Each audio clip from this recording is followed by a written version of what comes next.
10 months ago, I was lost. And I'm talking about the kind of lost where you feel like something is missing, where there's something I'm supposed to be doing, but you're not doing. Like I'm looking for something like a purpose, but I can't seem to figure it out. And I remember then I was just thinking, I was planning, I was praying as well. And I remember when I was praying that one specific instruction that I got was for me to start a YouTube channel, which is why you're watching this channel today. Now, what I did not expect is that months later, I would disobey him, and for 6 months straight. And this is what happened. Now, today, I'm going to be sharing with you the story of everything: the what, the why, and the three major lessons that I want you to hear from me from this 6 months of disobedience. When I first started my YouTube channel, it wasn't easy. There were a lot of issues. There was even excuses that I was making. Because at first, being an introvert, this is not something that I would normally say I want to do, even if I want to make YouTube content, probably an AI generated video or something. So it wasn't something I was thinking of doing per se, like me being in front of camera by myself. And I remember making different excuses that God, I don't have a good phone. I'm only using an Android. I don't have an iPhone. I don't have any lightning. I don't have a good background. What if I make all this good video and nobody watches it? I was making different excuses. But after making excuses and dragging everything front and back with God, somehow I was able to push through it. And I was able to make my first video. I made the second one. I made the third one. I made the fourth one. And I have to be honest with you, those were one of the happiest moments of my life because I finally felt like I found what was missing. I found something that I'm meant to be doing. And I finally found my compass in all this chaotic world. I was so happy. I was growing. I was becoming better every day. And most importantly, I was obeying God. So I was at my happiest during those moments. And then something happened. The video never came. It's not like I couldn't do it. Obviously, I've done four videos. But I didn't do it. I started delaying it. I started procrastinating. I was always complaining of tiredness, always prioritizing other tasks before it. And slowly, the obedience turned into procrastination. And here is where it gets even more interesting. While I was doing all these things, I'm making excuses for creating content on YouTube. I was still creating content on other social media platforms. I was posting on Facebook, I was posting on Instagram, I was posting on TikTok, my WhatsApp. Because those were easier, they were less demanding. And then something surprising happened. Even while I was doing these things, my Facebook account started growing. So even at least sometimes I feel like I'm supposed to be doing YouTube, but the moment my Facebook account started growing, I kind of relegated that YouTube thought in my mind. So I started putting most of my focus on my Facebook, and it was growing from 2K followers that I originally had, and I was stagnant for years. Started going 3K, 4K, 5K, 6K, 7K. Like the views were increasing. I was having hundreds of thousands of views. So the engagement was coming in, everything was growing, and I think when I got to about 9,000 plus followers, I even got monetized. So I remember thinking in my head back then that, oh, I'm doing something right. I must be. And while all this were happening, I kept doing the same thing. And for 6 months, I wasn't making YouTube. But deep down, I knew something was wrong. Because the Holy Spirit was always constantly nudging me about what I should be doing, which I'm not doing. So there's this always constant reminder of need to. And I always had that back on my mind that I would do it, but I never actually did it. Because I remember that even when I got the instruction to start designing, the instruction was to focus on YouTube. And even if you want to do any other thing on social media, those other ones should be like a secondary thing. YouTube should be I should put in my best and my focus on YouTube majorly. I did not listen. I just kind of relegated that idea.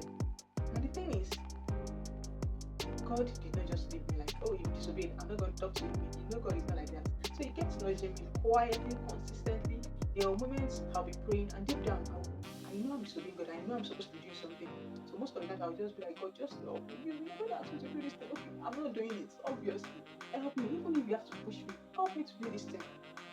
So without fully understanding what the push meant at that point in time, not long after that, my Facebook account got suspended. So I feel like, oh, this is probably a temporary thing. I appealed. And then it got permanently disabled.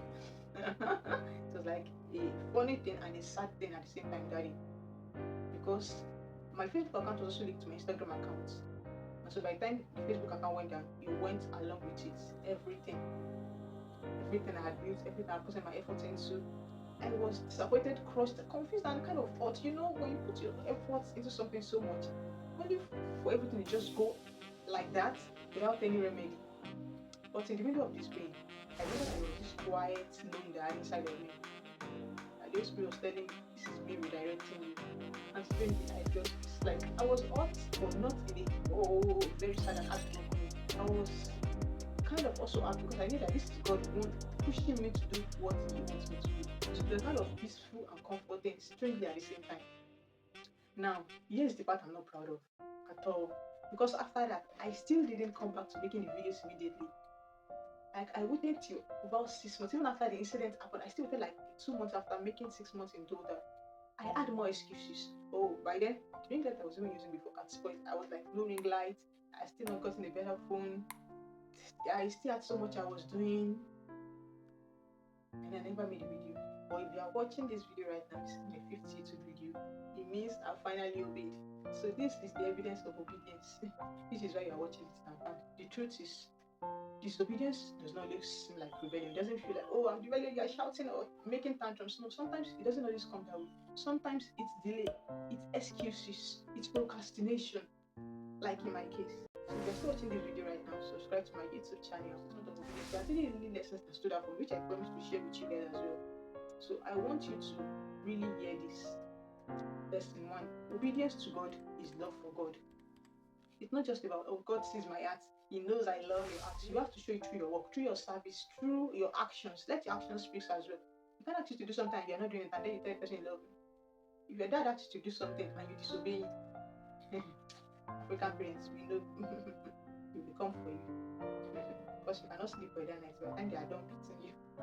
So I noticed this particular thing, my disobedience, was affecting my relationship with God.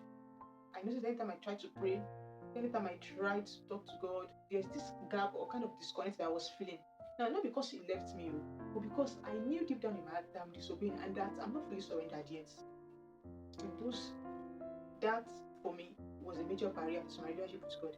Now, the second lesson, there will never be a perfect time. If God is saying now, it means now. Not when you feel like it, not when it makes sense, not when things are perfect. Because if you keep delaying what He has asked you to do, you are delaying your purpose. And you don't even know who is waiting for you. He said nations are waiting for you. There are people connected to your calling that you don't even know about. And if you never get there, there's no way you will be able to bless them. So you need to know that there will never be a perfect man, and go and get things started now. And the third lesson is trust His word over your reality. I was looking at what I didn't have. I never look at what I have. I was looking at the equipment I didn't have, the perfect setup that I didn't have, the best phone that I didn't have. But God was looking at my obedience. Because God's obedience is not, I will do it when it makes sense. It's, I will do it when He says so. That is what He expects of you. Obedience, total obedience. Which is something I never knew. So you need to believe God's word over your reality. Hebrews 11 verse 1 says, faith is the substance of things hoped for, the evidence of things not seen. So you need to have that faith. Believe it in your word. Let that word be your own reality, not what you're saying around you. And finally, this video is me coming back. And so those are the 3 major lessons. Obedience to God is love for God. There will never be a perfect time. And you need to trust His word over your reality. So this video is me coming back.